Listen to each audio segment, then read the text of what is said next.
નમસ્કાર મિત્રો, મારી ચેનલમાં તમારું સ્વાગત છે। મિત્રો, મુંબઈ જેને દેશની આર્થિક રાજધાની કહેવામાં આવે છે તેના પર ફરી ખતરો મંડાઈ રહ્યો છે। શુક્રવારે પોલીસે જણાવ્યું કે મુંબઈમાં ચોત્રીમાનો બોમ્બ લગાવવામાં આવ્યા છે। અહેવાલો છે કે લશ્કરે જહાદીના નામના સંગઠનના નામે ધમકી આપવામાં આવી છે। અગાઉ 1993માં ત્યારે મુંબઈ અલગ અલગ જગ્યાએ વિસ્ફોટ થયા હતા, જોકે જેમાં 250થી વધુ લોકોના મોતને ભેટ્યા હતા।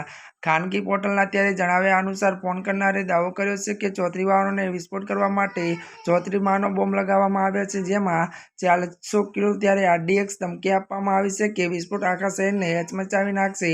મુંબઈ પોલીસે કહ્યું છે કે આ ધમકી અનંત ચતુર્થી ત્યારે મિત્રો પહેલા આવી છે, જેના કારણે સુરક્ષા કડક કરવામાં આવી છે।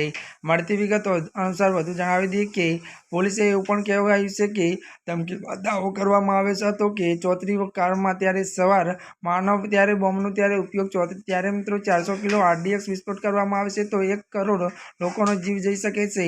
મહારાષ્ટ્રના થાણે જિલ્લાના એક રેલવે સ્ટેશને ઉડાડી દેવાની ધમકી આપવામાં બદલ સોમવારે એક 43 વર્ષીય વ્યક્તિની ધરપકડ કરવામાં આવી હતી। ત્યારે મિત્રો આજના માટે બસ આટલું જ। અમારી ચેનલમાં નવા હોય તો અમારી ચેનલને મિત્રો તમે લાઇક, શેર અને સબસ્ક્રાઈબ કરી દેજો। ધન્યવાદ।